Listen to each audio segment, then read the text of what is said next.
o mundo irá necessitar de 9 milhões de enfermeiros até 2030 para atender a toda a demanda do planeta. E nós, no Brasil, na região do Maciço de Baturité, através da Faculdade do Maciço de Baturité, sai na frente, trazendo um curso 100% presencial, noturno e de excelência.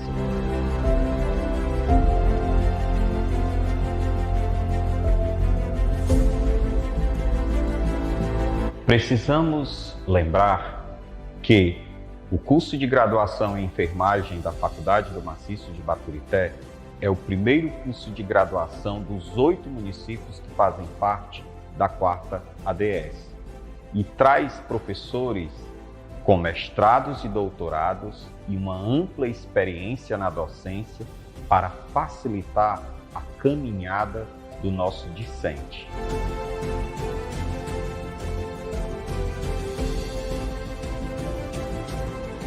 As novas tecnologias em saúde se fazem presente ao curso de graduação em enfermagem da FMB. Pensamos nisso para que o nosso discente tenha conhecimento já no início do curso da importância que tem as práticas educativas em saúde para o ensino, pesquisa e extensão.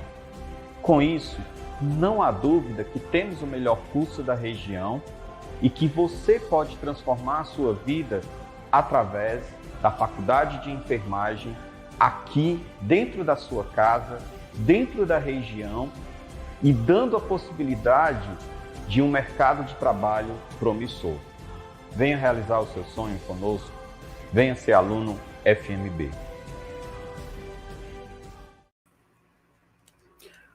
Olá a todos, uma boa tarde toda especial a todos que fazem a Faculdade do Maciço de Baturité. Claro, um abraço todo especial aos nossos alunos da enfermagem principalmente, a turma 1, a turma 2, a turma 3 aí que vai já começar, né?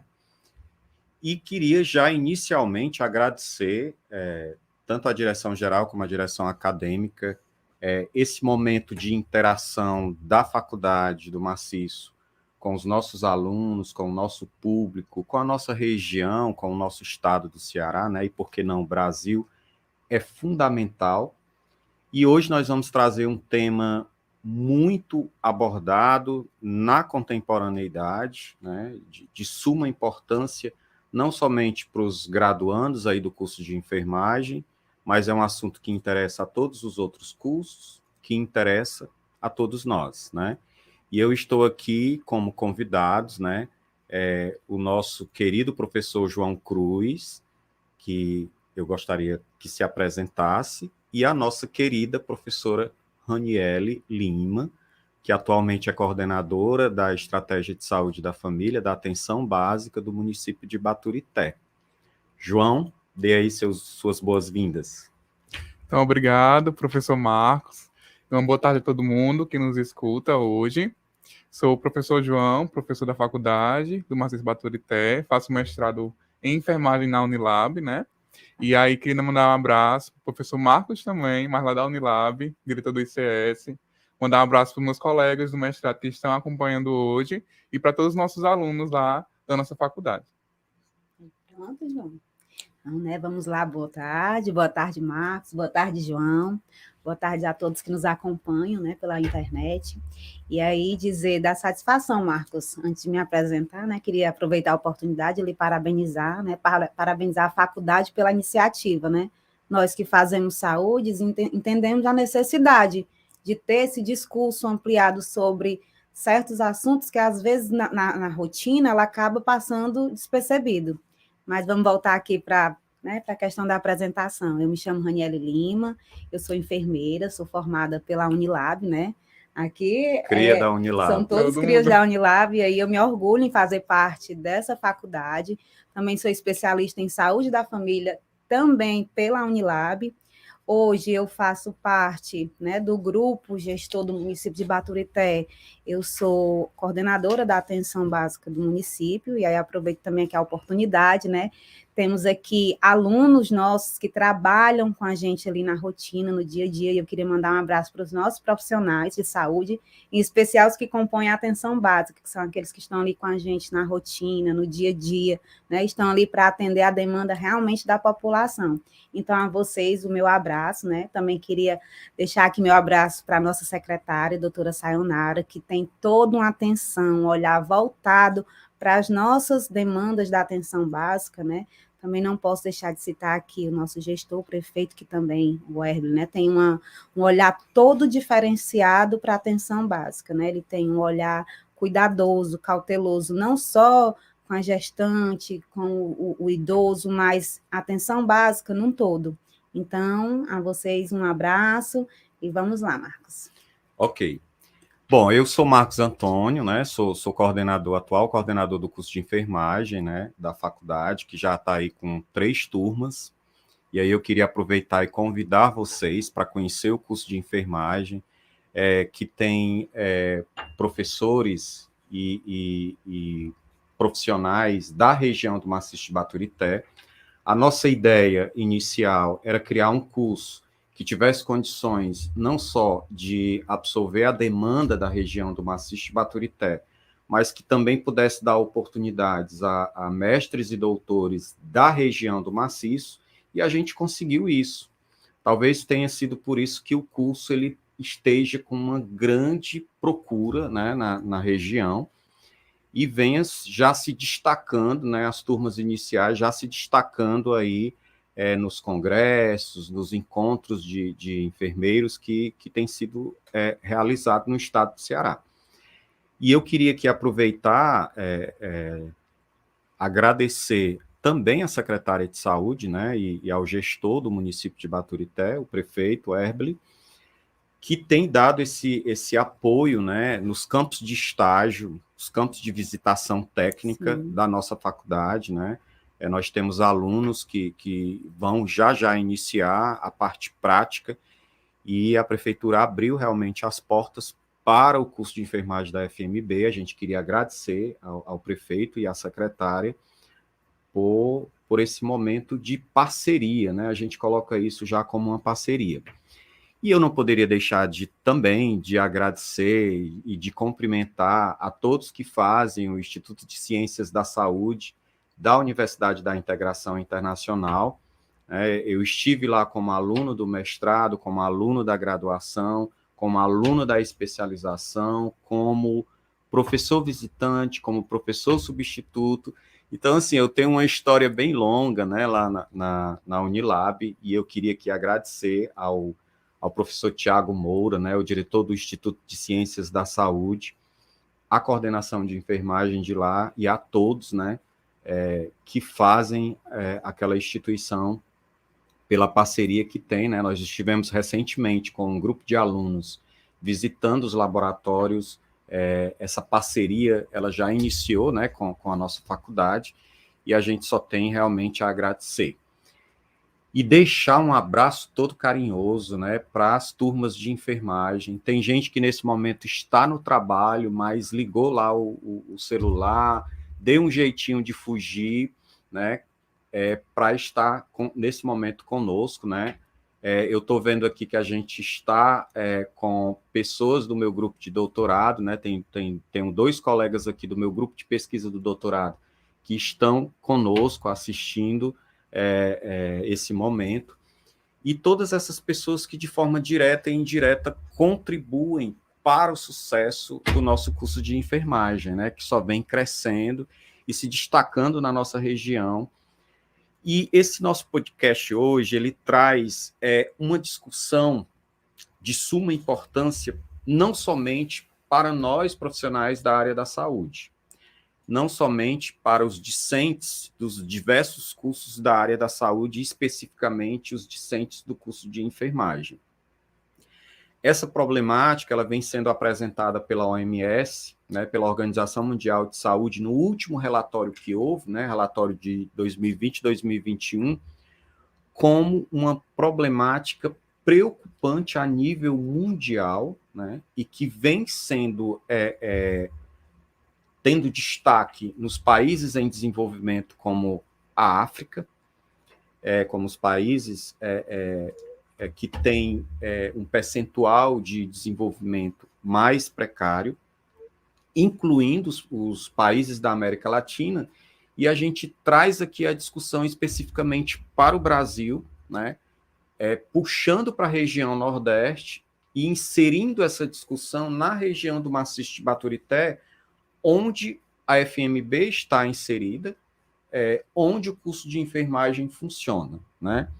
E a ideia de trazer para essa discussão 2 profissionais, um da área acadêmica, né, como o João, e outro da área técnica, que está ali na linha de frente atuando, para que vocês percebam que essa discussão, ela não é só uma discussão que deve perpassar os bancos da academia somente, né? Se vocês observarem nos sites de pesquisa de iniciação científica, vocês vão perceber lá que nós temos inúmeros trabalhos publicados nessa área. Mas parece que a discussão ela se fechou na academia, né, e não tem sido debatido onde precisa ser debatido, que é exatamente nos aspectos externos aos campos acadêmicos brasileiros e mundiais, assim dizendo, né?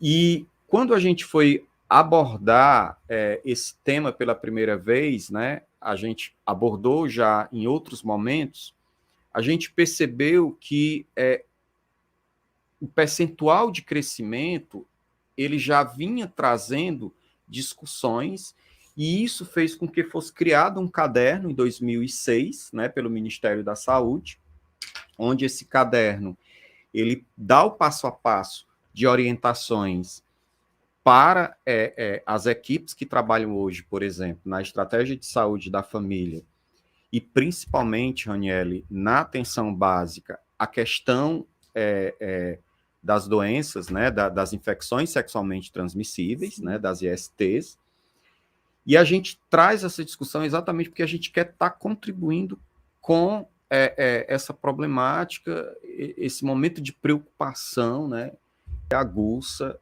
os profissionais de saúde, né?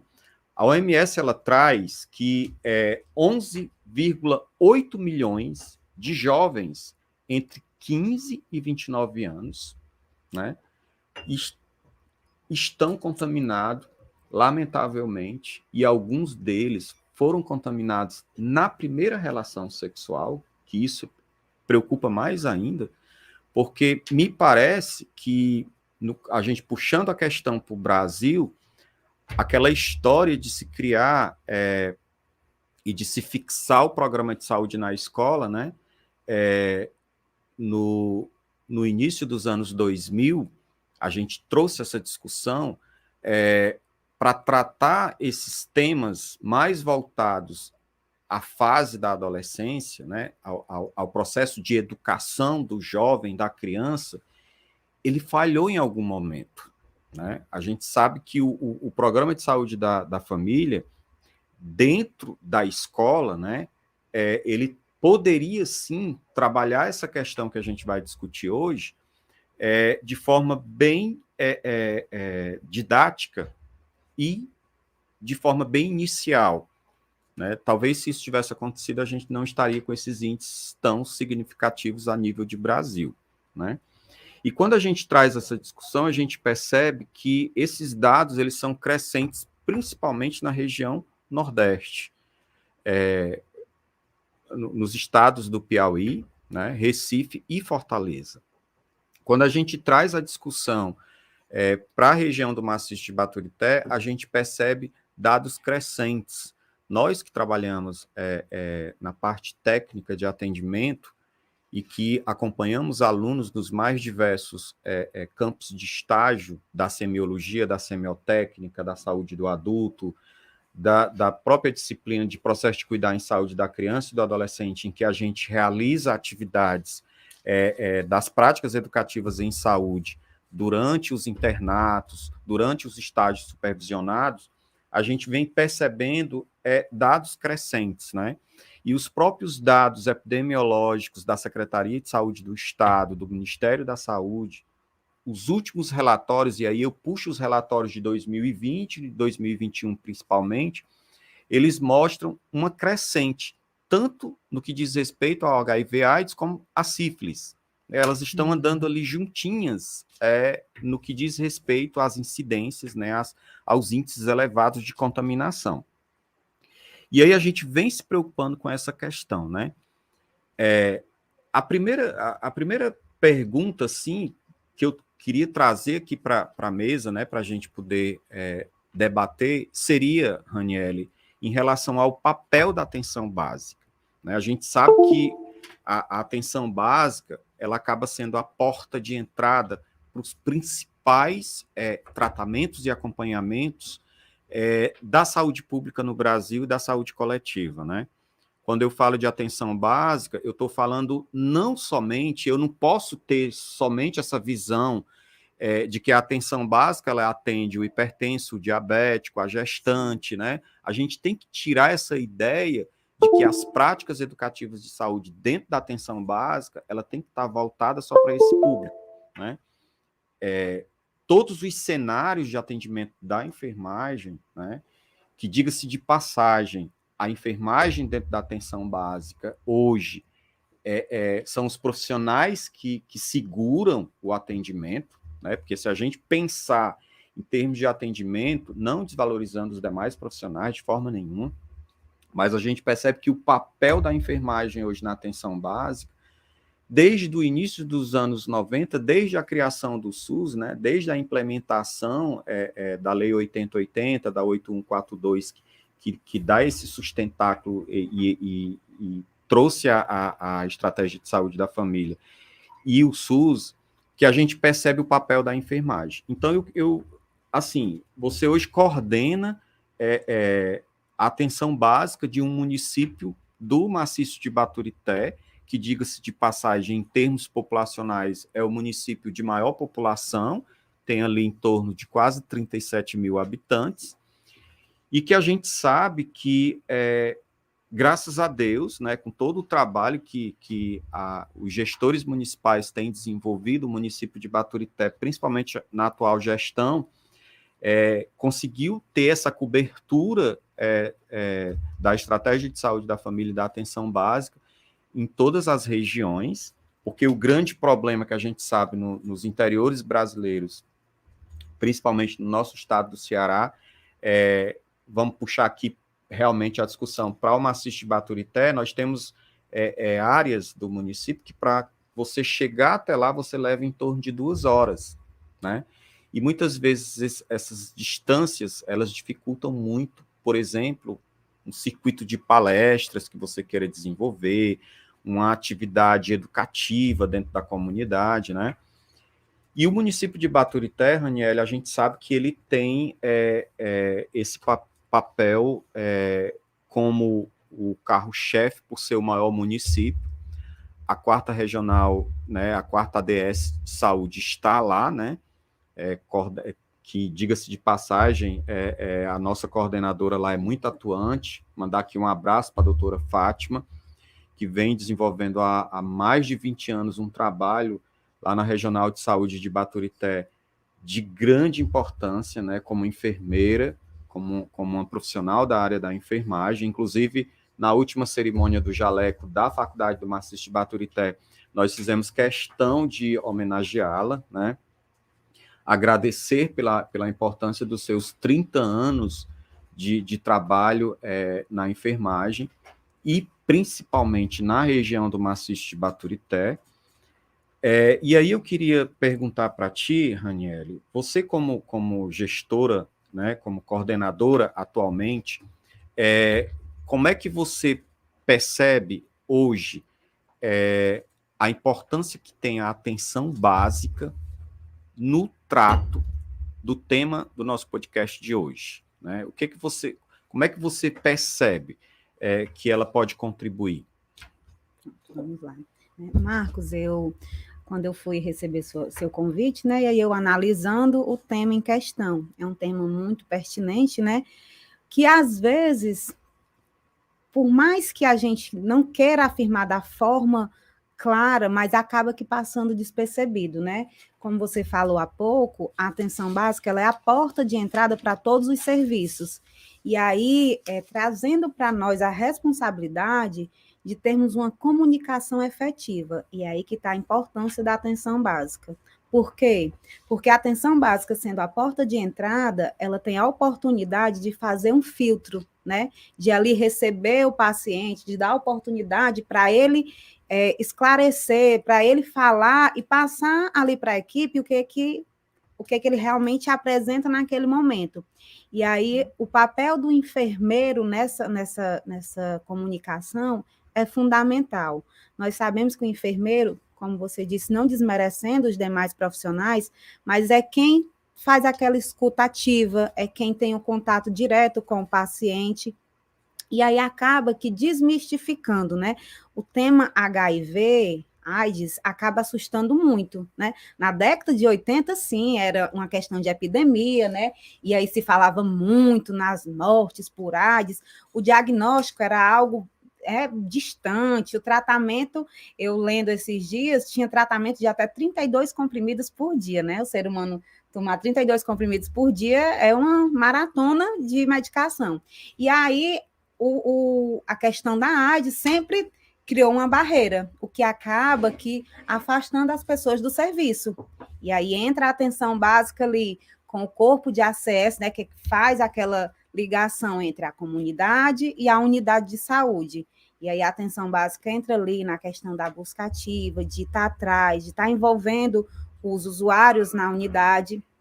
E aí vem a questão do enfermeiro na escutativa, na questão de tirar essa barreira da questão do HIV, porque hoje o diagnóstico sempre é mais rápido. Hoje, nas nossas unidades, nós temos 15 unidades de saúde. As nossas 15 unidades é uma prática rotineira, corriqueira das nossas unidades, ofertar testes rápidos, que em 2 a 3 minutos saem, né, o resultado.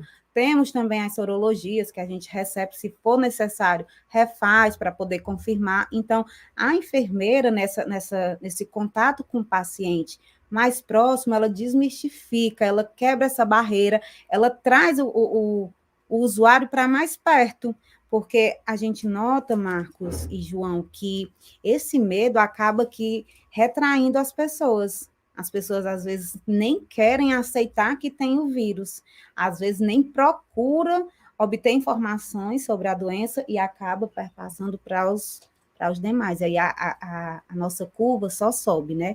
Então, mais uma vez, a atenção básica entra nessa questão de desmistificar, na questão da comunicação ativa, né? Quando eu tenho ali uma informação segura, precisa, quando eu entro no consultório e que a enfermeira ou até mesmo o médico passa para mim as orientações necessárias de forma clara e precisa, eu me sinto até mais confortável, mais segura, eu acabo retornando.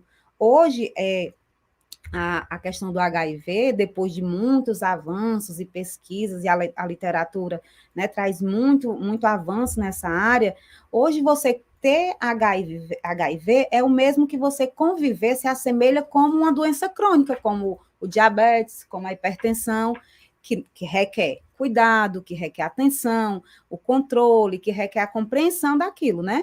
Mas que hoje se assemelha a uma doença crônica comum, como é do nosso dia a dia. Não existe mais aquela questão de eu tenho AIDS e eu vou viver aqui no meu quadrado. Não é mais assim. A atenção básica, ela tem essa força de trazer o paciente para mais perto, para ter o acompanhamento, para ter aquele olhar mais humanizado, evitando a questão até mesmo do preconceito, porque existe sim a questão do preconceito, e essa eu acho que é um dos principais papéis da atenção básica, além de ir resgatar, ter o diagnóstico precoce, né? E aí, quando eu tenho o diagnóstico, eu vou lá cuidar, eu vou acompanhar, e aí a equipe toda, né? Que a gente trabalha com a equipe multiprofissional, né? Multidisciplinar. Eu tenho ali, da porta de entrada, quando tem uma recepcionista que faz ali uma ficha, eu tenho o técnico que vê ali a questão dos sinais vitais, que encaminha para a enfermeira, que acolhe, que encaminha para o médico, até a linha dos cuidados posteriores, se uma pessoa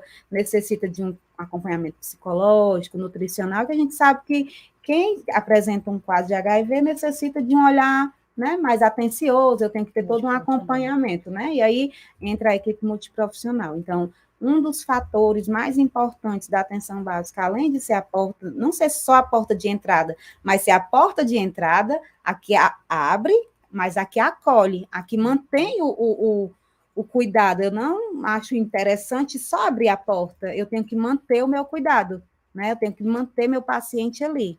Então, eu acho que a atenção básica, ela entra com esse papel fundamental de abrir as portas, de acolher, de acompanhar, e de manter essa comunicação ativa, evitando a questão do preconceito.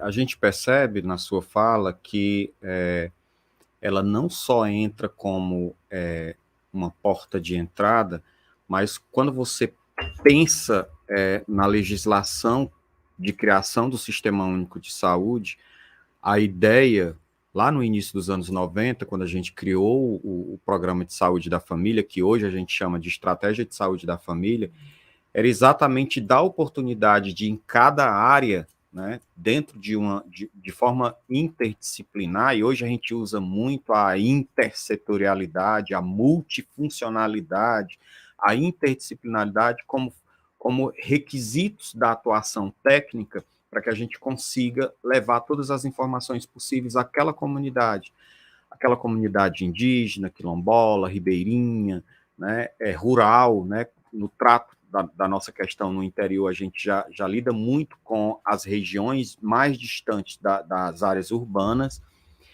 e isso a gente percebe que a gente pode realmente, aí eu concordo contigo, fazer isso através da estratégia de saúde da família, utilizando várias ferramentas, porque equipe de pessoas, né, um grupo de pessoas, de usuários, por exemplo, no planejamento familiar, eu posso tirar ali alguns minutos daquela programação para estar abordando que grande parte das pessoas que estão ali, naquele momento daquela palestra, certamente tem filhos adolescentes em casa. Sim, sim. Do mesmo jeito na hora da prevenção, do mesmo jeito na hora da consulta do diabetes, na hora da consulta do hipertenso, né, João?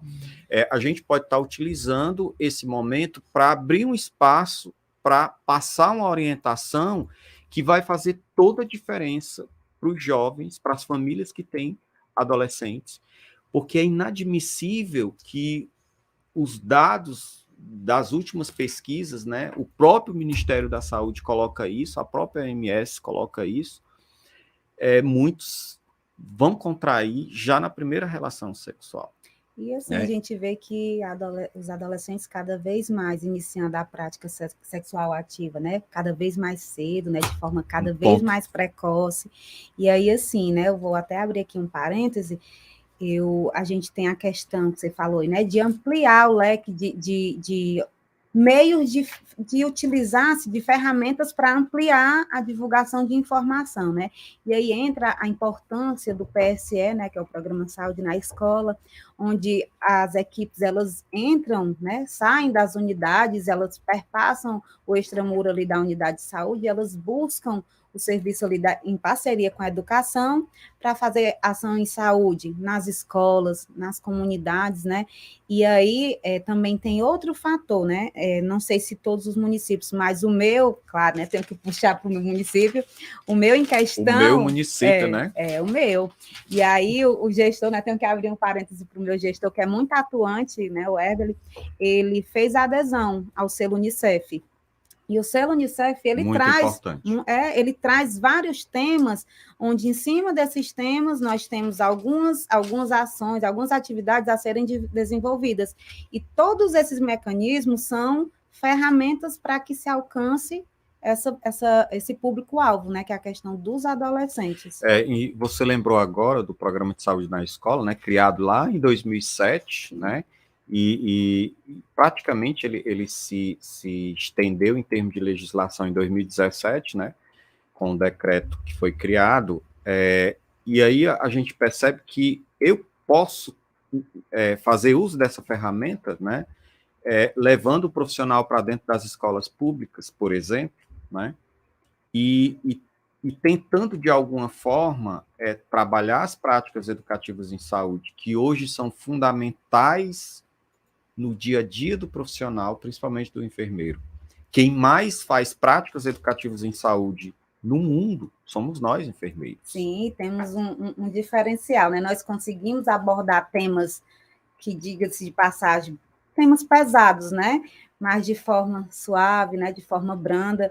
Inclusive, nessa questão das práticas em saúde nas escolas, a gente aborda esses temas de forma lúdica, né? A gente faz ali aquele momento de interação se tornar algo leve, por meio de palestras, e no final uma brincadeira, e no final uma conversa, um diálogo mais relaxado, para que eles absorvam, né? A gente não pode chegar lá com aquele olhar muito sério, muito pesado, porque acaba que... Muito técnico, muito né? técnico, que acaba afastando o nosso público-alvo. A gente tem que ir com esse olhar que só o enfermeiro consegue se adaptar a todas as populações. Eu desconheço, me perdoe os outros profissionais, mas a enfermagem, ela fala todas as línguas.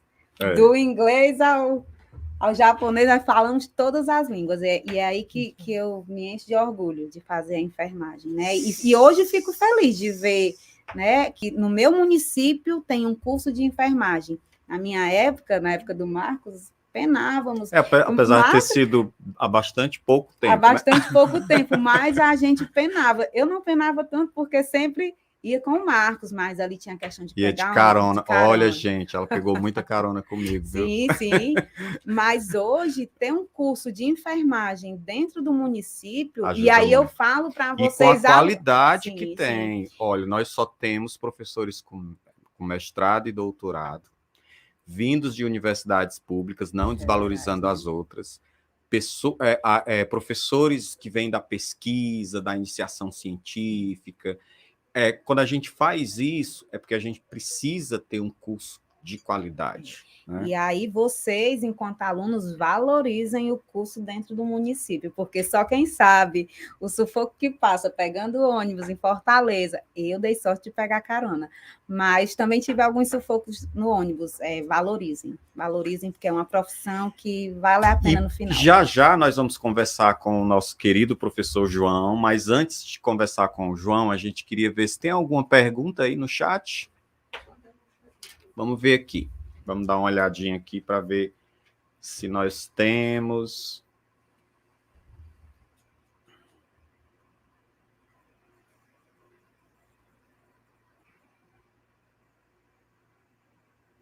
O que nós temos de perguntas, né?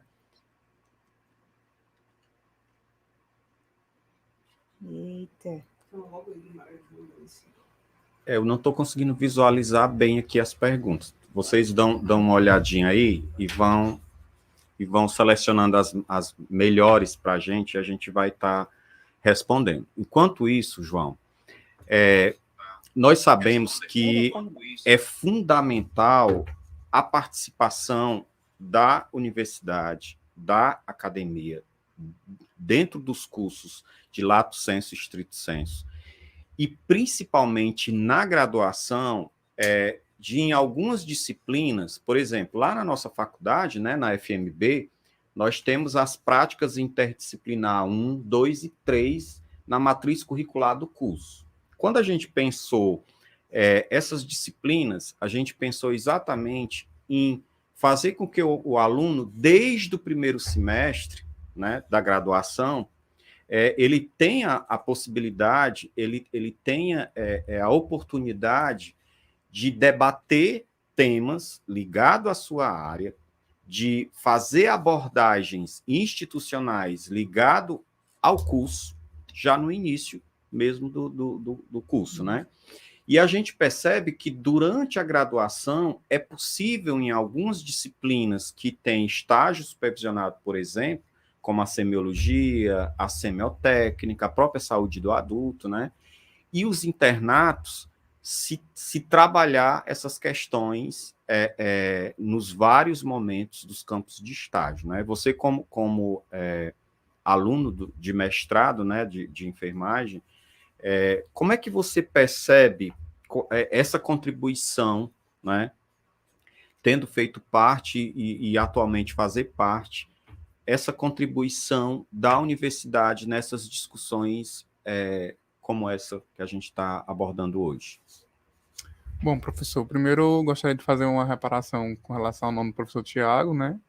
Diretor do ICS. Também mandar um abraço para a professora Thaisa, que é a minha orientadora. E dizer assim, que na universidade, na academia, nós precisamos ter um olhar, e aí todos os profissionais precisam, mas o enfermeiro é um olhar holístico. E o que quer dizer isso? Precisa olhar nas singularidades das pessoas, né? Precisa observar que cada um tem um jeito diferente de cuidar da saúde, e isso precisa ser valorizado, né? E observado.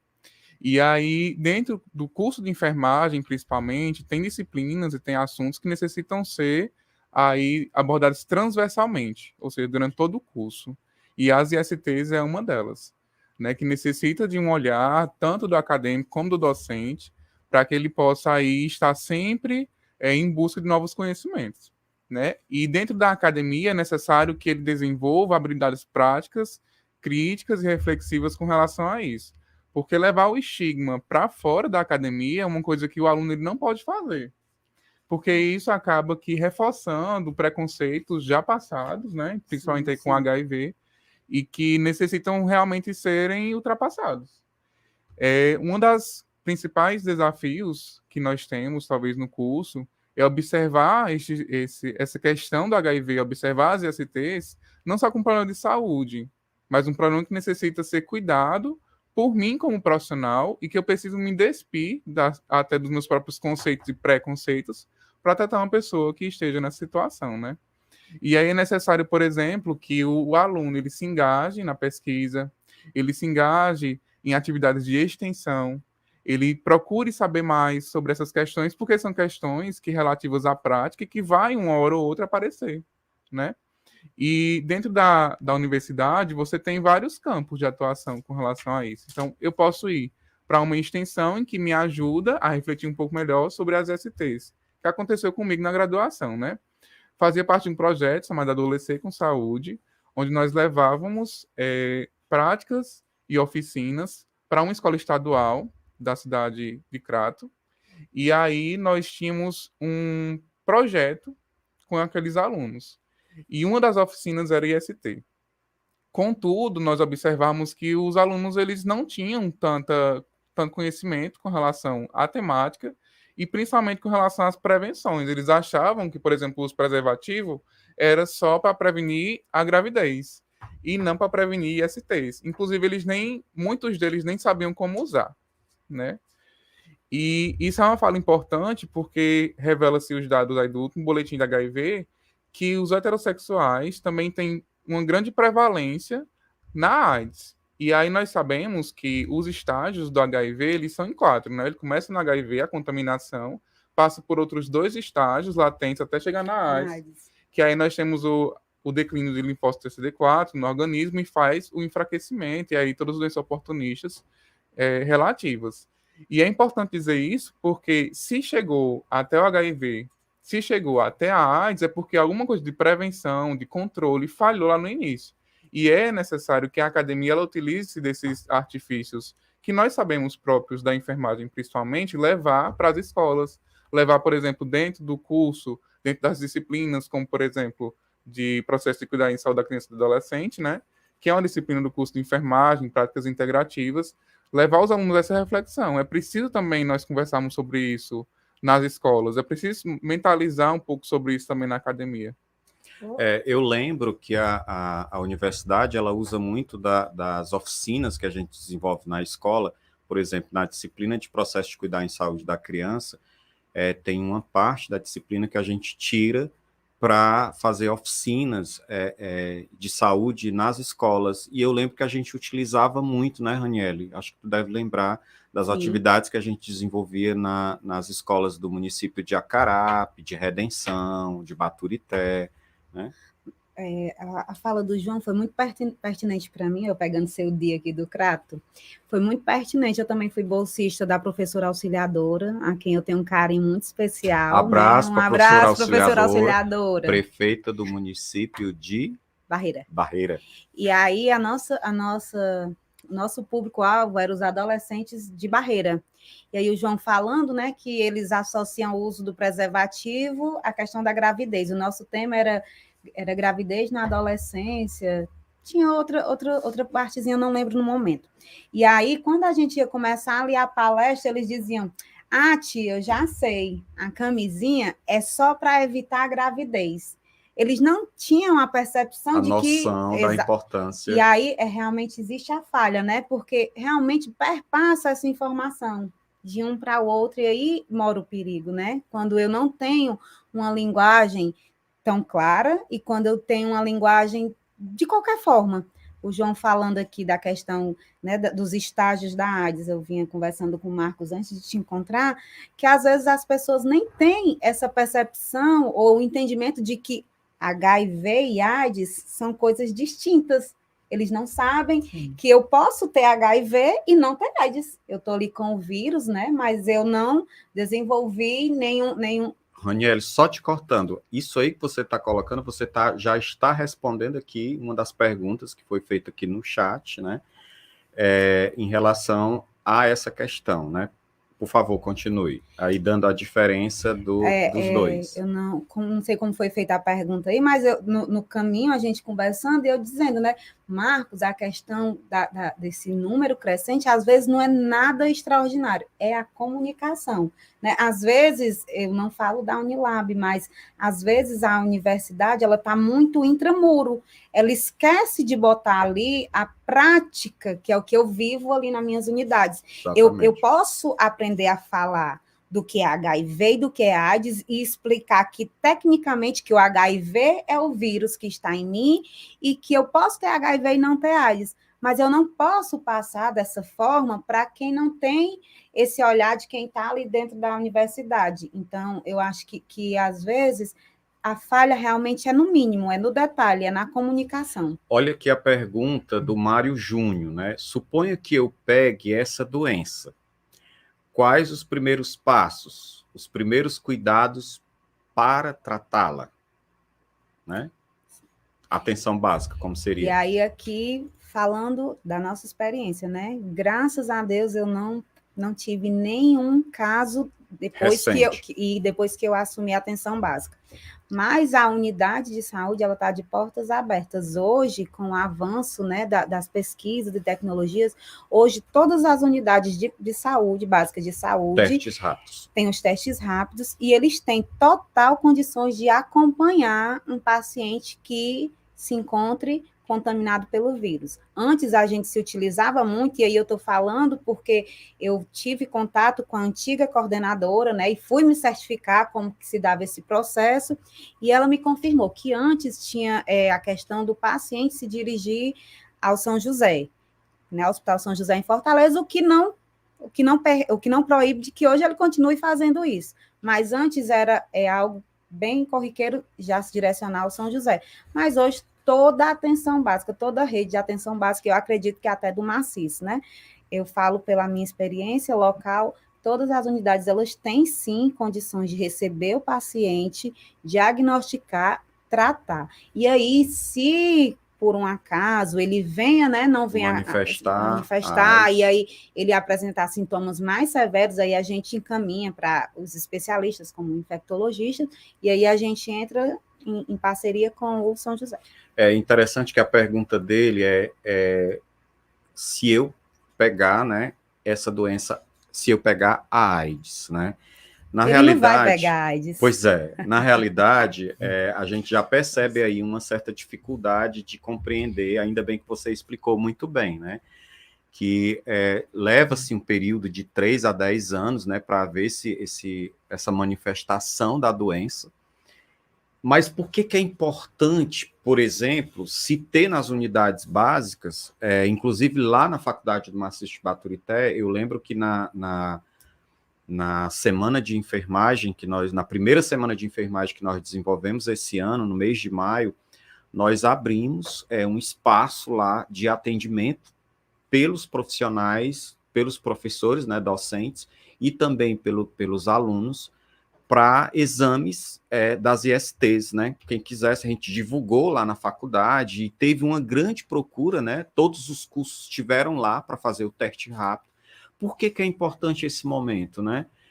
Porque isso vai evitar todo um comprometimento clínico, né, desse paciente. Se eu consigo fazer, se eu sou de um grupo de risco, que tenho realmente vários parceiros, né, ali, e vejo que não tomei os cuidados necessários nos últimos anos da minha vida, é fundamental que eu faça pelo menos uma vez por ano, ou sempre que necessário, o exame. E aí, quando você faz o teste rápido, que é diagnosticado, né, ali de imediato, você já percebe que contraiu, o que é importante você fazer nesse momento, né? Claro que vai ser solicitado a confirmação, né? Tem todo um processo de acompanhamento, e aí, depois que é feita essa confirmação, você vai ser direcionado para uma equipe de profissionais, para uma equipe multidisciplinar que vai atender desde o assistente social, que vai ver se você tem direito a um benefício, né, os benefícios de prestação continuada, né, que garante lá um salário mínimo para quem tem doenças crônicas degenerativas, né, e aí você precisa realmente estar com a taxa viral bem alta e uma sintomatologia bem favorável a outras doenças infecciosas para ter direito, lamentavelmente, né? A gente vê que isso mudou um pouco de uns anos para cá. Como nós temos psicólogos dentro dessa equipe que vai fazer esse primeiro acompanhamento, porque as pessoas que não viveram aquela época, a própria OMS, pessoal, ela coloca que, inclusive foi uma das perguntas que fizeram aqui, perguntando com quem está a maior incidência. Lamentavelmente, a maior incidência hoje da doença está entre os homens, né? Um percentual pequeno, aí, em torno de 4, 5%, em termos de população mundial, mas a gente percebe que a variação de parceiros, né, sexuais ainda está muito ligada ao sexo masculino. Mas isso não quer dizer que as mulheres estão numa margem de segurança, de forma nenhuma.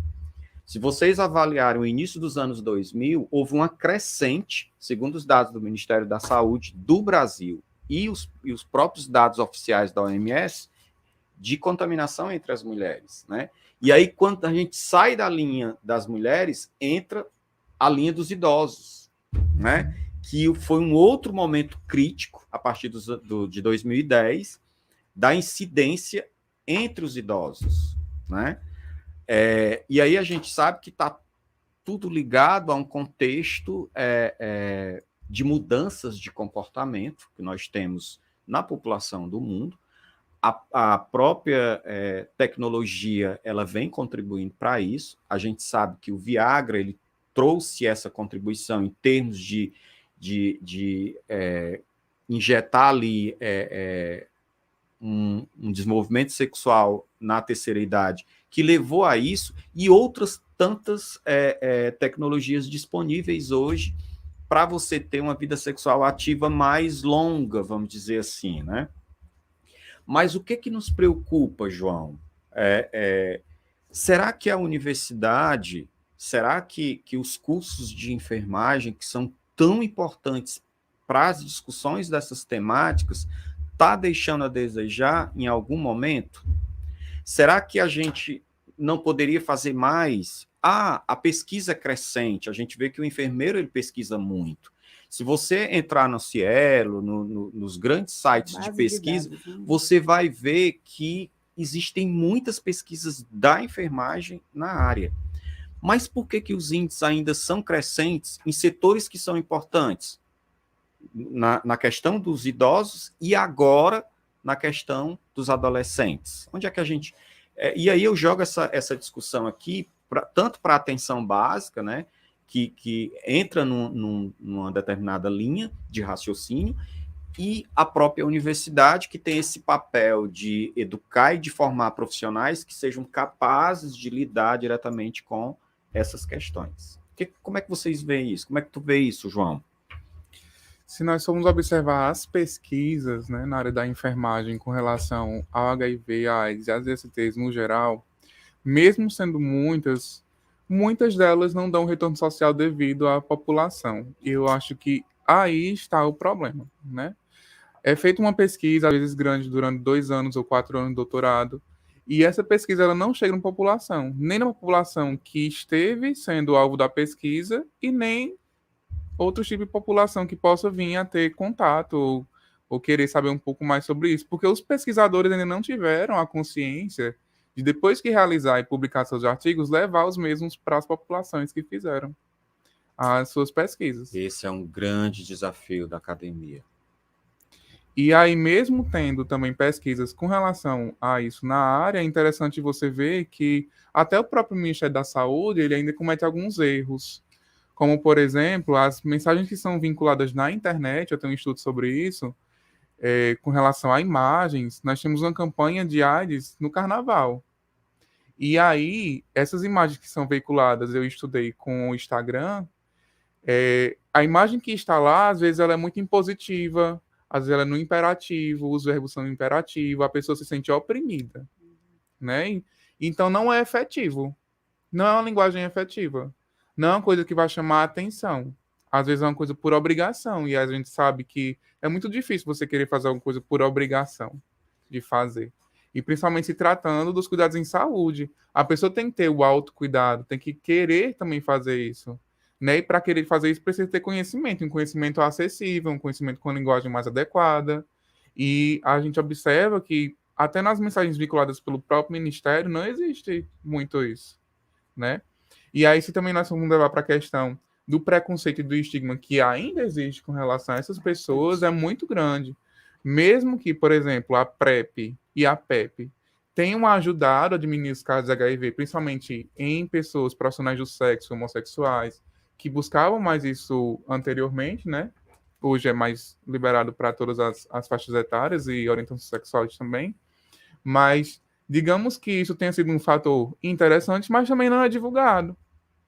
Porque hoje, para se fazer um acompanhamento ambulatorial, para usar a PrEP, por exemplo, é necessário que a pessoa passe por uma série de exames, é necessário que ela tenha consultas mensais, e é necessário que o medicamento ele se adeque ao corpo da pessoa, porque tem muitos efeitos colaterais. E para ser utilizado a PrEP, né, que é emergente, até 72 horas, é necessário que a pessoa também ela saiba o que existe primeiro. Então, na pergunta da pessoa que fez, né? Primeiro, você tem que fazer uma testagem rápida. Se você se expôs ao risco, e aí os estudos colocam que até 30 dias o vírus já está circulando na sua corrente sanguínea e já é possível detectar, porque o HIV ele é silencioso. O que vai sentir com HIV... tão parecidos com uma doenças... cefaleia... Uma manchas avermelhadas na pele são sintomas comuns de outras doenças, né, João? Perdão, né? Interrompendo a sua fala, perdão. Então, aí, com relação aos sintomas que você vai ter, é muito parecido com outras doenças. Então, é muito difícil de diferenciar. O diagnóstico diferencial ainda é difícil. Então, você precisa fazer o quê? O teste rápido, você precisa buscar unidade de saúde, você precisa se informar sobre aquilo ali. E aí, se você viu que realmente você se expôs ao risco e que você precisa ser acompanhado, então você vai lá na unidade e começa a ser acompanhado por aquela unidade. Porque o que acaba muitas vezes acontecendo, e aí os casos de AIDS estão altos ainda hoje, mesmo com o boletim saindo em 2021, é que nós não temos esse acompanhamento. E aí chega na AIDS já com uma debilidade muito grande, a pessoa já chega imunossuprimida, a pessoa já chega precisando de muita coisa, que se tivesse lá na fase do HIV ainda, utilizando os medicamentos necessários, que hoje nós sabemos que com os medicamentos que são disponibilizados pelo Ministério, é possível que a carga viral ela chegue a um nível de não repassar para outras pessoas. Então, se nós temos isso, por que não é divulgado? Por que às vezes não é sensibilizado? E mesmo as pesquisas sendo feitas, por que elas não estão levando, ou então por que elas não estão sendo visibilizadas ou tratadas dentro da comunidade, que é o necessário? A pesquisa ela não tem fim em si próprio. Ela só tem fim se você levar para a comunidade. Se você for um pesquisador que só fez a sua pesquisa e guardou ela, então publicou um artigo e acha que é só para colocar no Lattes, não é para isso. A pesquisa é para você ir lá na comunidade e dar a devolutiva que ela precisa. Isso que você está colocando, João, talvez seja um dos problemas mais sérios que nós temos hoje. Porque, por exemplo, nós temos durante o ano todo várias campanhas, como, por exemplo, o Setembro Amarelo, Outubro Rosa, Novembro Azul. E quando chega 1º de dezembro, que é o Dia Mundial de Combate à AIDS, não se vê tanta visibilidade do próprio Ministério da Saúde, das próprias universidades e dos profissionais que lidam diretamente com a questão, né? Você vê aqui e acolá uma mensagenzinha bem simples, né? E isso é dito pela OMS, as pessoas que não conviveram com a AIDS dos anos 80, dos anos 90, elas têm uma visão diferente da doença em si hoje. E eles apontam, né, no último relatório, eles apontam que talvez essa seja uma das causas da grande incidência entre os jovens, né, que vai aí na faixa etária até 39 anos. Porque não viveram esse momento de ver a seriedade da doença, de ver a importância dos cuidados básicos, né? Esses cuidados básicos talvez sejam os mais difíceis de se adotar, principalmente para um adolescente que está iniciando a sua... eu lembro que na época do mestrado em saúde da criança, lá da UES, a gente fez um trabalho especificamente com adolescentes que contraíram doenças, que contraíram infecções. Eu sempre quero usar a expressão antiga, né, que a gente usava muito, doenças sexualmente, DSTs, né? Hoje a gente não se usa mais esse termo, né? São as infecções.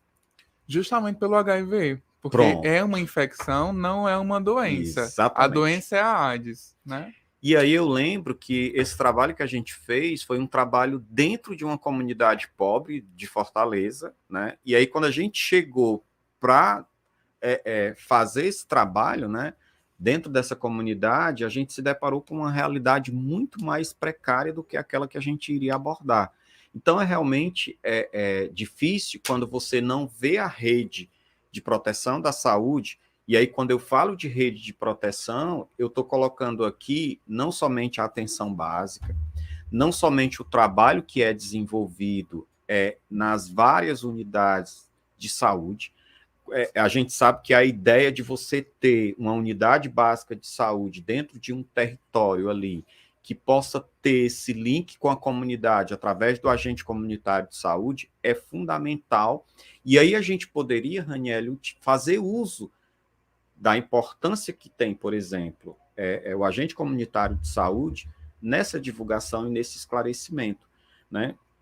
Muitas vezes, as próprias pessoas mais esclarecidas, elas têm dificuldades em se saber, puxa que vida, eu estou contaminado, qual é o caminho que eu vou seguir, quem é que eu vou procurar, qual é o procedimento inicial que irei fazer, né? Então, todas essas coisas, elas podem ser esclarecidas numa palestra do enfermeiro, lá na equipe dele, lá na unidade básica de saúde dele. Pode ser ministrada por uma equipe de estudantes que está lá numa disciplina que o João está acompanhando, lá no internato, lá no estágio supervisionado, que eu posso estar utilizando. E isso não é somente a enfermagem, né? Eu também sou assistente social e eu acho que os outros cursos, né? Nesse exato momento está acontecendo o Congresso Brasileiro de Direito, que esse ano veio com um tema voltado para a questão de saúde, o direito à saúde, né? Mostrando a importância que tem essas discussões da saúde estarem envolvidas com outras áreas, né? Inclusive, nós temos vários alunos nossos que estão nesse congresso nesse momento. A própria secretária de saúde, doutora Sayonara, né? Doutor Tafarel, né? Que levou aí um monte de alunos do curso de Direito lá da FMB, é o coordenador que tem feito um trabalho lá brilhante no curso de Direito.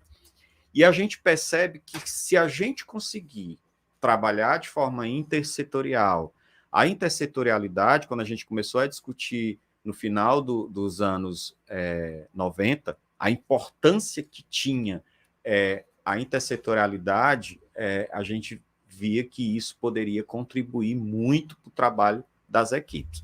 Mas eu me preocupo, João, muito com a questão dos cursos de mestrado e doutorado. Você está num curso de mestrado. Dentro da matriz curricular do curso de mestrado que você está cursando hoje, você consegue visualizar algumas disciplinas ou algumas atividades que você poderia estar utilizando para contribuir para as práticas educativas em saúde, por exemplo? Sim, existem disciplinas que, como o mestrado acadêmico, ele prepara o aluno para ser um docente, né? O acadêmico e o profissional, ele prepara para a prática profissional. No mestrado acadêmico, tem disciplinas que precisam que a didática ela seja um pouco mais observada, né? Então, trabalha-se mais na didática e trabalha-se também nos conceitos e, por finalidade, também trabalha-se como ser um professor.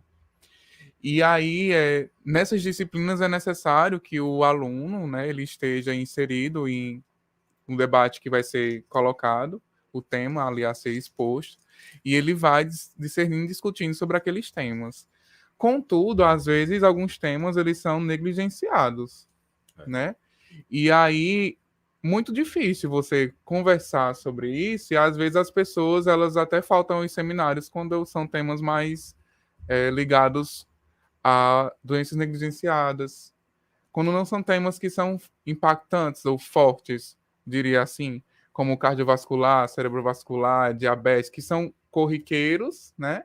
Mas que Covid-19, mas que às vezes estão mais em pauta ou em alta. E aí algumas coisas que ainda são invisibilizadas, como a AIDS, como a tuberculose, como outras doenças, hanseníase, negligenciadas, continuam sendo negligenciadas. Né? O que da questão da negligência é justamente isso, elas são invisibilizadas. O João, me dá essa angústia do João, né, na questão da não notoriedade de alguns assuntos, não é só na academia, né? Se você olhar a realidade das unidades básicas de saúde, quando eu falo atenção básica, automaticamente vem na cabeça de qualquer indivíduo. Pré-natal, puericultura, a coleta do citopatológico, hipertenso diabético, e parece que o mundo gira em torno daquilo ali. E a atenção básica não é só isso, é a angústia do João aqui na questão de não dar notoriedade a assuntos que não são tão visíveis, é isso que acaba prejudicando a questão da absorção da informação pela população. Outro fator que eu acho que interfere na questão dos adolescentes é uma ferramenta que deveria ser utilizada de forma positiva, mas que acaba sendo um abismo entre o adolescente e o cuidado de saúde na atenção básica, é a internet. Às vezes não, 90% dos casos, os adolescentes fazem pesquisas no Google, acreditam naquilo como uma verdade real, aplica sem ter a devida instrução, sem ter a devida habilidade, o que prejudica também e faz com que aumente os números. Não é isso, Marcos? Exatamente. Eu acho que era para ser uma ferramenta favorável, mas que está sendo utilizada de forma incorreta. Hoje, diferente de que há 6 anos atrás, quando você ia dar uma palestra numa sala de aula, os meninos ficavam abismados, né? Vixe, como eles sabem. Hoje, você chega numa sala de aula e você é bombardeado. Você fica assim, Deus, né? E isso, se não for utilizado de uma forma positiva e correta, gera um abismo entre o processo de cuidar na atenção básica e o nosso público-alvo, que são os adolescentes. Nós temos uma pergunta aqui do Emerson, da turma 1 de enfermagem, onde ele pergunta de que forma o AZT age no combate à doença em si, né? Emerson, a gente sabe que a importância do AZT é exatamente em impedir que haja, de forma prematura, que haja um desenvolvimento do DNA do vírus, né? E aí, prematuramente, isso acontece na hora que eu começo a fazer uso do AZT. A função principal dele, ele tem outras funções, mas a função principal dele é impedir prematuramente que o DNA do vírus ele venha a se desenvolver. E a se replicar também. E a se replicar, muito bem. Eu me preocupo muito Por isso que a gente trouxe uma profissional da área da atenção básica, viu Ranieri? Com o trabalho, porque eu vejo hoje a estratégia de saúde da família muito diferente daquela que a gente tinha, por exemplo, nos anos 90, onde o profissional médico, o profissional enfermeiro tirava dias da semana. Primeiro que ele cumpria uma carga horária de 40 horas. Segundo, que ele fazia realmente as visitas, e as visitas eram muito associadas, né? A visita do médico com o enfermeiro, né? E hoje eu percebo, né, eu já tive a oportunidade de ser secretário de saúde de um determinado município, e eu percebo muito isso, né? Eu percebo que há uma dificuldade da visita do profissional médico, que há uma dificuldade da visita do enfermeiro, né? E que muitas vezes fica lá na ponta, tentando levar todas as informações possíveis, o agente comunitário de saúde, que é quem mais visita hoje da estratégia de saúde da família, né? Eu acredito, né? E aí eu queria que você me dissesse como é que é esse... vocês têm uma agenda e nessa agenda é feita só para visita? Como é que funciona isso hoje lá? Nas nossas 15 unidades, nós, a cada finalzinho de mês, a gente faz o consolidado e elas entregam um cronograma. Dentro desse cronograma, né, dentro das atividades, é sim exigido que a equipe tire o dia para fazer visitas, para que não fique só o ACS ali realmente na ponta tentando fazer o elo. Uhum. Existe sim esse dia para visita, e aí realmente existem algumas limitações. Quais são? Bater o dia que possa estar toda a equipe, né? Porque não é legal eu chegar só com o médico, ou só com o enfermeiro, ou só o fisioterapeuta. O ideal é quando eu levo uma visita dessa ao paciente impossibilitado de vir até o meu serviço de saúde, é que eu leve a equipe, né? Então, realmente existe a limitação. A nossa maior dificuldade hoje é reunir os nossos profissionais de uma só vez e levar até o domicílio. Mas existe sim o cronograma, existe sim a atividade voltada para o domicílio. E dentro das limitações a gente consegue sim atender esses pacientes que vivem... e levar as informações necessárias.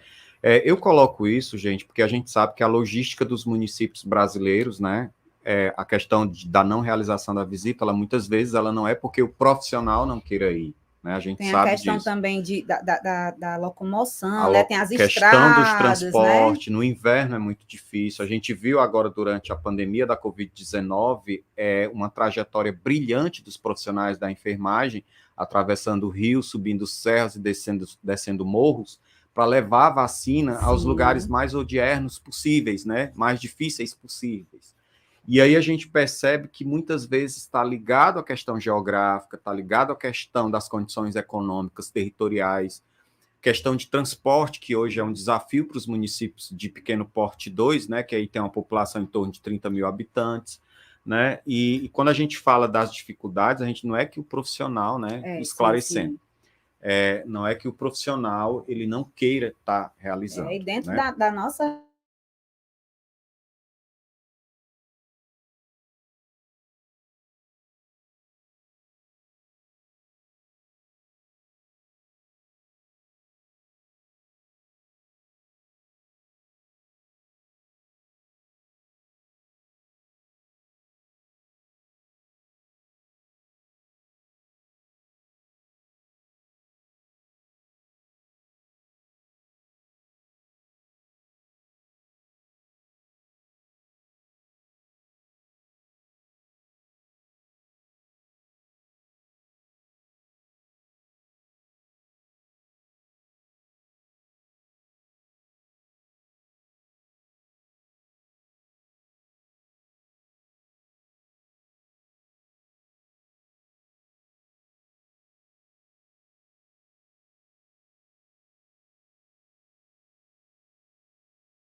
A gente teve esse piso aí, se Deus quiser, em 2023, né, os municípios brasileiros de pequeno porte 1, de pequeno porte 2, de médio porte, as metrópoles, todo mundo vai estar pagando aí merecidamente, né? Porque a OMS, gente, ela coloca um dado bem interessante, que nós precisamos até 2030 de 9 milhões de enfermeiros para lidar com todas essas questões que nós temos voltadas à necessidade do atendimento do enfermeiro. Vocês já imaginaram, e aí eu vou fazer vocês raciocinarem conosco. Se hoje nós profissionais da enfermagem, resolvêssemos parar, as universidades, os cursos, os hospitais, as unidades básicas, as emergências, as UTIs, todas iam parar. Porque todas elas sobrevivem, né, na realidade, com o profissional de enfermagem. E aí, nós chegamos ao final, né, do nosso podcast. Eu queria, inicialmente aqui, finalmente, né, trazer para vocês um agradecimento pela participação de vocês, né, agradecer ao município de Baturité, né, a gestão municipal, a Secretaria de Saúde do município, que tem realmente contribuído muito para o curso de enfermagem da FMB, o trabalho que vocês vêm desenvolvendo nos últimos anos, né, em todas as áreas, a gente percebe que é notório, né, principalmente na área da saúde, e aí eu posso dizer da área da saúde, da área da assistência, porque é a área que eu bem conheço do município de Baturité. O trabalho de vocês, profissionais, tem sido um trabalho brilhante, e a gente tem muito a agradecer, enquanto Faculdade do Maciço de Baturité, por essa contribuição que a Secretaria de Saúde, todos os eventos grandes que nós realizamos, Feira das Profissões, Semana de Enfermagem, vem a questão da cerimônia do jaleco, a gente tem sempre a presença da Sayonara Cidade, a nossa querida secretária de Saúde. Nós temos a presença da Wanda, né, que é a secretária de assistência, e quando o prefeito não pode, ele manda o vice, ele manda o representante, né, e a gente tem muito a agradecer vocês por isso. Agradecer a Unilab, né, que é responsável por nós estarmos aqui, né, nós somos cria da Universidade da Integração Internacional, e aí um grande abraço para todos que fazem a Universidade da Integração Internacional. Agradecer ao João, né, que aceitou o desafio de ser docente do curso de enfermagem, né, passou por um processo de avaliação bem criterioso para hoje ser um dos nossos professores, né, foi muito bem indicado pelo professor Tiago Moura, né, que hoje é o diretor do ICS lá da Unilab. Agradecer a todos que fazem a Faculdade do Maciço de Baturité, os nossos queridos alunos da turma 1, da turma 2, da turma 3, são vocês que fazem o curso de enfermagem da nossa faculdade, né? O nosso corpo docente, que realmente se desdobram, né, para trazer todas as informações aos nossos alunos, né, ao nosso curso. A gente percebeu que em pouco menos de um ano o curso cresceu muito, já existe uma visibilidade muito grande do curso de enfermagem, e esse é o primeiro de muitos momentos que nós teremos. Nós temos vários temas importantes que serão discutidos durante todo esse semestre, no próximo ano, nos semestres seguintes, que são fundamentais, né? A gente tem uma lista de questões de podcast que a gente vai estar desenvolvendo com vocês nos próximos encontros. Agradecer a todos que conseguiram entrar, e quem não conseguiu vai poder assistir a esse momento todo especial. Raniele, suas considerações finais. Marcos, eu queria agradecer a oportunidade, né? Fico muito feliz. A gente enche os olhos quando a gente vê um tema que é esquecido sendo resgatado lá, né? E é isso aí que faz o diferencial, né, do profissional enfermeiro, de você enquanto coordenador da faculdade, do curso de enfermagem, né, quando você tem esse olhar, né, e eu fico muito feliz, né, agradeço a oportunidade, quero deixar aqui claro que sempre que precisar, o que precisar de mim, o que precisar do município, as portas estão abertas, né, pelo que conheço, a doutora Sayonara tem sim um compromisso fiel com a saúde, tem compromisso com o desenvolvimento da educação em saúde, né, que perpassa só a questão do cuidado, vai para a pesquisa, vai para a extensão, e aí o que, né, depender da Secretaria de Saúde, né, do prefeito Herbert, né, as portas estão abertas, o que precisar da gente, estamos aqui. Nós agradecemos. Né, dizer da satisfação. Agradecer aqui no nome do professor Edilson, professor Macis, né, da direção acadêmica e da direção geral da faculdade, por essa parceria. E aí dizer, né, da satisfação de fazer parte desse momento, né, que foi um momento rico, espero que tenha ficado claro, né, que em algum momento, se não tiver ficado esclarecido, né, outros momentos podem aparecer, mas eu acho que ainda dá tempo, se tiver ficado alguma dúvida, corre lá que o João está aqui para responder. Ajuda dos universitários. A gente pede né? a ajuda dos universitários, mas dizer da satisfação que foi estar aqui, foi um momento gostoso, prazeroso, só me senti assim, né? Ninguém quis tomar um café, só eu fiquei na parte do café, mas foi muito bom. E dizer que você, Marcos, é espetacular. Desconheço um profissional que tenha tantos olhares ao mesmo tempo, né? Eu convivi com o Marcos muitos anos e eu não podia deixar de fazer essa fala, né? É um ser humano multidisciplinar. Ele consegue ser o enfermeiro, o assistente social, o amigo, o pai e o excelente profissional, que me encheu os olhos quando eu vi o tema, Marcos, e eu tenho certeza que foi escolha sua. Eu conheço o seu trabalho e eu sei que você gosta de buscar o que ninguém busca. Então, parabéns, amigo, e dizer que estou muito feliz pelo seu crescimento, né? Quando eu vejo a faculdade hoje crescendo da forma que está crescendo, por trás de um crescimento, existe um trabalho que, às vezes, de uma grande equipe. Exatamente, né? Existe o de trabalho um cara ali. Genial como o Delano, que está ali olhando para mim, né? Da equipe dele que está aqui. Quem vê a gente sentada aqui bonitinha não sabe o que a gente pediu para o Delano, né? Para deixar a gente bonito, deixar a gente magro. E aí, assim, Marcos, quando a faculdade ela cresce, é resultado do seu trabalho e da sua equipe. Muito boa. Então, amigo, parabéns e muito obrigado. João, tio João, né? Então, gostaria de agradecer a oportunidade, professor Marcos, e dizer que a gente está à disposição, né? Para o que precisar. E aí colocar como docente e também como pesquisador um grande desafio que é, né? Eu tive a oportunidade, ainda no período da graduação, de participar de testagens nas ruas sobre HIV. E tive pacientes que testaram positivo, né? O testagem com suave oral, que depois precisa ser repetido, então feito de sangue. E, às vezes, a preparação do profissional para dar uma notícia, às vezes a preparação do profissional para ver aquilo acontecer, que às vezes a gente pensa que nunca vai acontecer com a gente, pegar uma pessoa assim, mas acontece, viu? E tem muitos, inclusive, ainda. E aí, inclusive, é uma coisa que precisa ser melhorada, né? A nossa assistência. Precisamos refletir sobre isso. E aí, dizer que como docente, aí como pesquisador também, é interessante que nós busquemos esse olhar holístico sobre essa questão. E também para que nós possamos entender um pouco e buscar aprender, né, sobre isso. Preparar os nossos alunos para um futuro aí que vem, que, se Deus quiser melhorar, irá melhorar, com certeza, com os vários âmbitos que nós estudamos.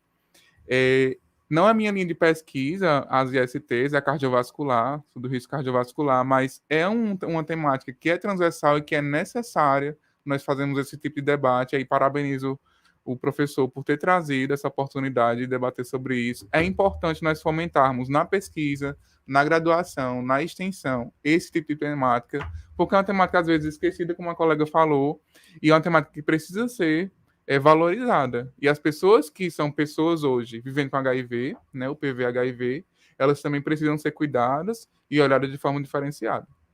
Ok.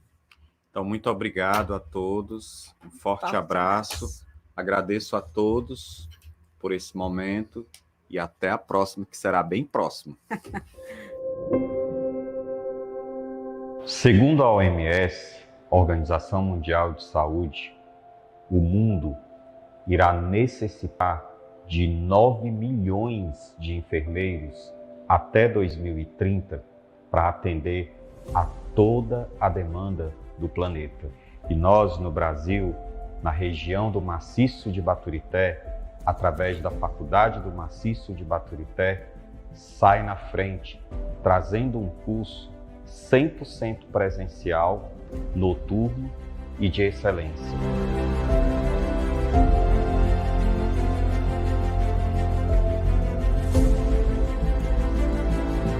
Precisamos lembrar que O curso de graduação em enfermagem da Faculdade do Maciço de Baturité é o primeiro curso de graduação dos 8 municípios que fazem parte da 4ª ADS e traz professores com mestrados e doutorados e uma ampla experiência na docência para facilitar a caminhada do nosso discente.